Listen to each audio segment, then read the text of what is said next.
Lives on the line, but it's camp like, this camp like, yeah, we live this camp like, yeah, we prophesy 365, but it's camp like, Boost lace, you know we came to ride. All in your block, don't care about the odds, this truth is do or die.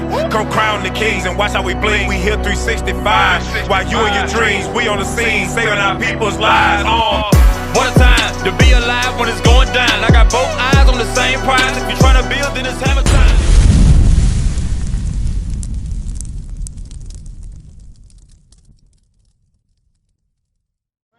Let's get that law in Leviticus 13 about blinding the hair.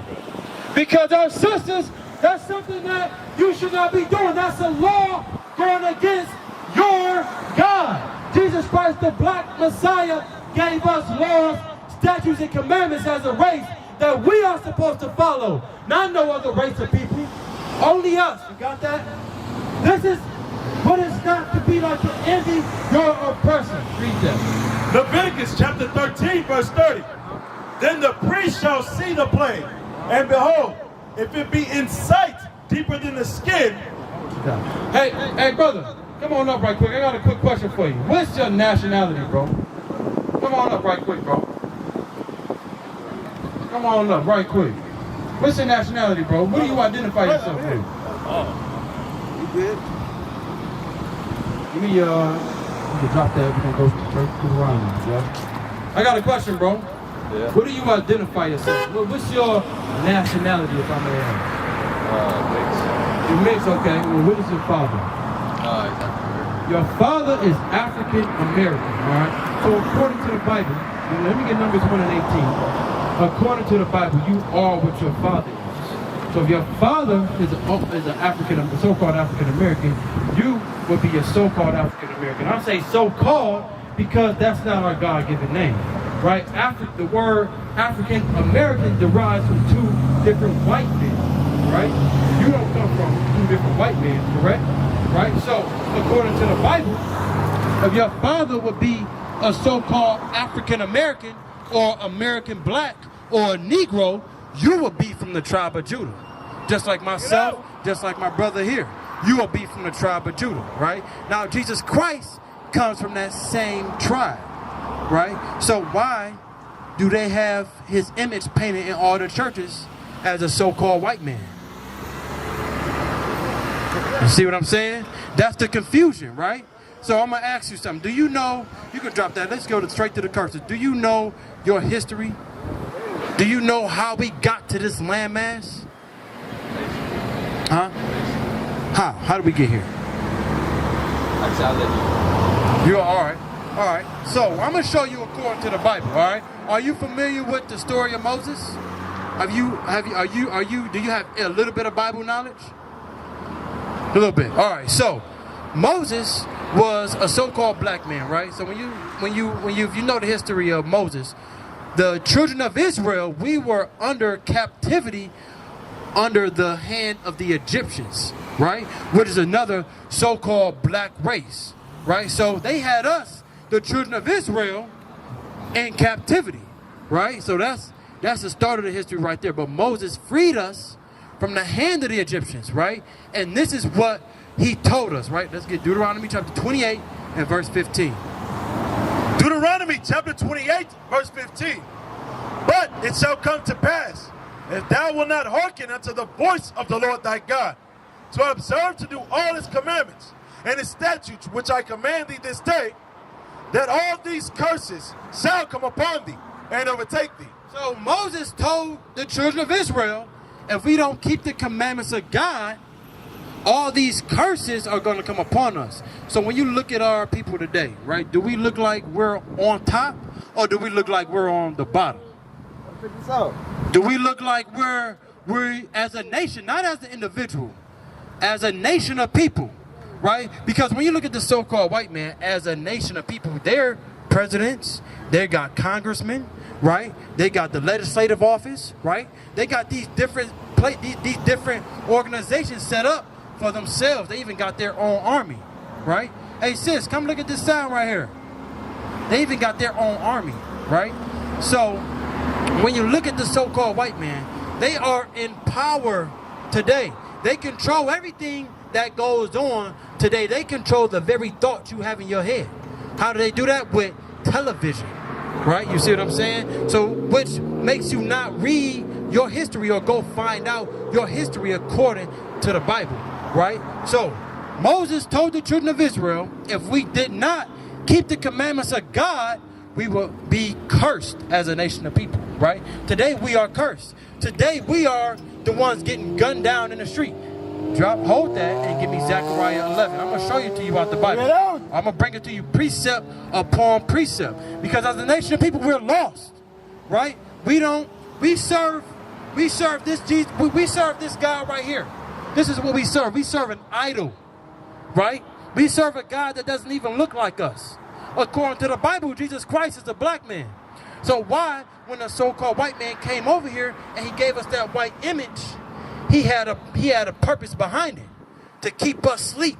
So now when another black man look at another black man, he don't have love for his brother. He immediately sees something that brother got that he wants, and now he's envious. He's covetous. And what does he do? He kills him, right? You got a fresh pair of J's on. You got to now fight for your life from your own brother. But guess what? Your brother ain't going to go kill another white man if he see he got the fresh J's on. He's not going to do that, right? What's not going to happen? Give me Zechariah 11, verse 5. Read that. Zechariah chapter 11, verse 5.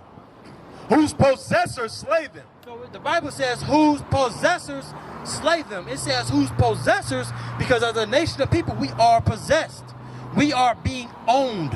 Okay, we have no ownership, right? Whose possessors slay them, who kills us, read, and hold themselves not guilty. and they get held not guilty, right? How many times has that happened in history when a white man kills us and he gets off? Derek Chauvin was the first one to say, they say he got 22.5 years, but I guarantee you he get out in 3 on good behavior for killing another black man, right? That's murder. Let you go kill a white man, you're going to be under the prison. You see what I'm saying? So the laws for us and them is not equal. Let's get that in Habakkuk 1 right quick. I'm going to show you right quick, right? Because I'm bringing to you precept upon precept so that way you can understand, bro. Because as a nation, I'm telling you, there is nothing equal when it comes to the so-called white man and us. It's not equality, bro. There is not equality at all. That's why they kill us down and they get off. But we kill them, we not getting off. Like I said, we're going to be under the prison, and the Bible is going to speak about that. You got that? Habakkuk 1 and 4. Read. Bring it out. Habakkuk chapter 1, verse 4. Therefore the law is slacked. So the Bible says, therefore the law is slacked. Read. And judgment doth never go forth. And judgment don't never go forth. For the wicked doth compass about the righteous. So the wicked, who is a so-called white man, compass about the righteous. Read. Therefore wrong judgment proceedeth. Therefore what? Therefore wrong judgment proceedeth. So wouldn't right justice be if you kill a white man and he kills you? Shouldn't y'all get the same 25 to life? Right? It's not gonna happen. I guarantee you keep paying attention to the news, Derek Chauvin is gonna be off in 3 to 5 years on good behavior. Bring it out. Let's go back to Deuteronomy. Right? Go back to Deuteronomy. We're gonna go to verse 68. Deuteronomy chapter 28, verse 68. Now, this is the reason why all this happens is because we don't keep the commandments of God. That's why we get gunned down in the street. So the Most High set up the so-called white man over us because he's like, all right, so since you Negroes don't want to listen to me, I'm going to put you in a state to where you're going to feel so oppressed that you're going to have to be like, man, why is this happening to me? Why every time I turn on the news, I see one of my brothers and sisters getting killed in the street, right? Why do we got to protest and march? Why do we got to do that? Because we know that in our own selves there is no equality, right? Let's get Deuteronomy 28, 68. This is why, though, because we are cursed, because we didn't keep the commandments of God. Read. Deuteronomy 28, verse 68. And the Lord shall bring thee into Egypt again with ships. How I explained to you earlier, right? Moses freed the children of Israel from Egypt. He parted the Red Sea and the children of Israel walked out of Egypt, right? So now the Bible is saying that the Lord The Lord, I want you to understand that the Lord doing this to us because we are hard-headed. The Lord is going to bring us back into Egypt again with ships. If you know any history, if you've seen Amistad, 12 years a slave, right? You saw how we got over here through cargo slave ship. Where's that slave? That's right here, right here on the bottom. That's us packed like sardines on the bottom of a slave ship, right? And these green arrows right here, these are the different routes, right? Because we came from the west coast of Africa, right? And what happened? They brought us over to North America, right? The so-called Native Americans, which is the tribe of Gad, right? So from Ephraim on down is the northern kingdom. They was on this land first. They inhabited this land first, right? But the conquistadors, the so-called white men, came over, took them off this land, killed them off, and took them over to this side of the world, right? And now our Native American brothers and sisters are where? On reservations. They gave them a little plot of land when they owned the whole United States. You see what I'm saying? That's a curse because we didn't keep the commandments of God. Read Deuteronomy 28:68 again. Deuteronomy 28, verse 68. And the Lord shall bring thee into Egypt again with ships, by the way whereof I spake unto thee. Thou shalt see it no more again. So he's saying exactly how I'm telling you you're going to go into slavery again on ships is exactly how it's going to happen. Because that's exactly how it happened. We came right over here on slave ships, right? Read. Thou shalt see it no more again. We're going to see our homeland no more again. Okay, we may have brothers and sisters that's over there in Jerusalem, but they not running anything. They don't rule anything. They don't have their own army or their own government, right? Read.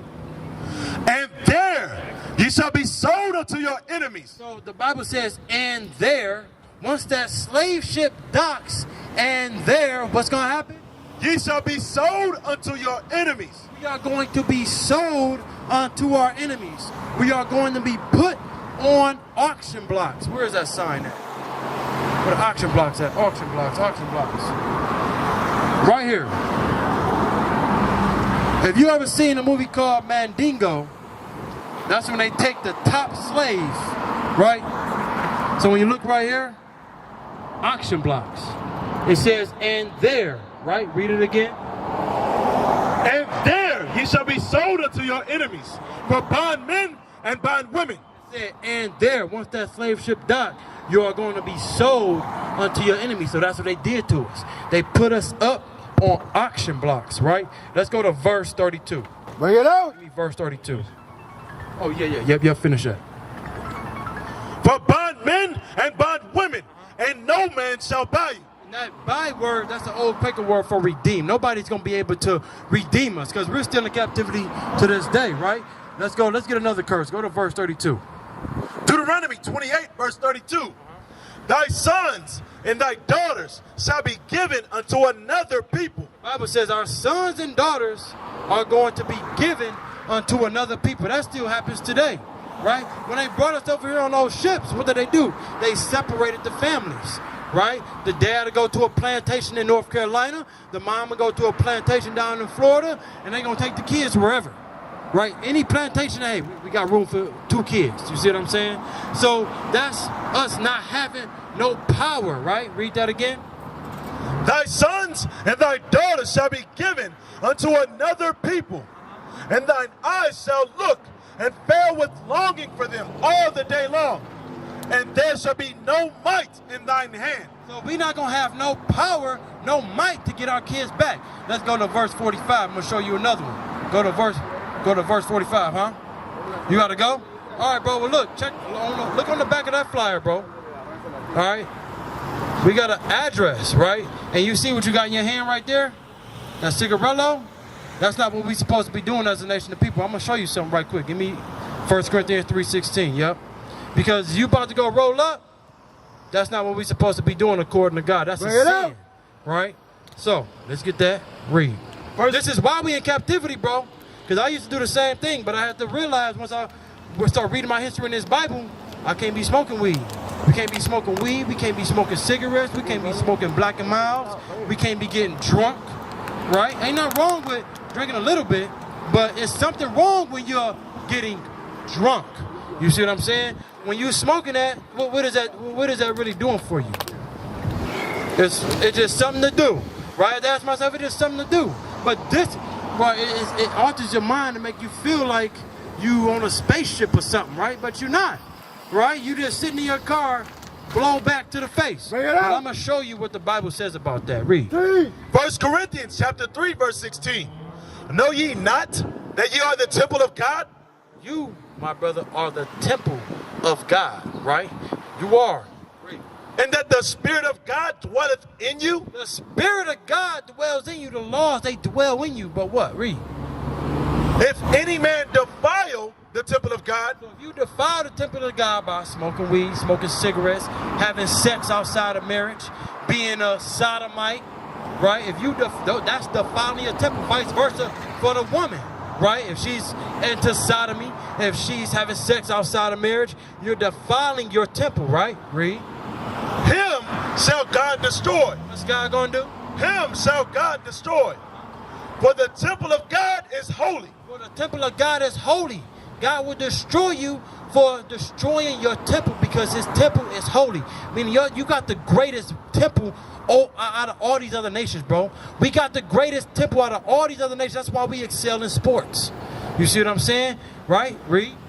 Which temple ye are. Ye are the temple of the Lord, bro. And I'm telling you, that right there is not going to get you salvation according to the Bible. We used to scream black power while heroin was pushed. But at the end of the day, nothing's in vain. IUIC has been given a vision. The tents of Judah has risen. Many has attempted the mission. Minor murmuring, omitting, and missing the mark. Just reading that he had the flame of fire in his eyes gave us the spark. We on Paul's mission. We out on the road, purple and gold. From Mexico, Cuba, Haiti, Ghana, Sierra Leone. 144,000 boots banging, concrete crackling. These are our men repented at heart.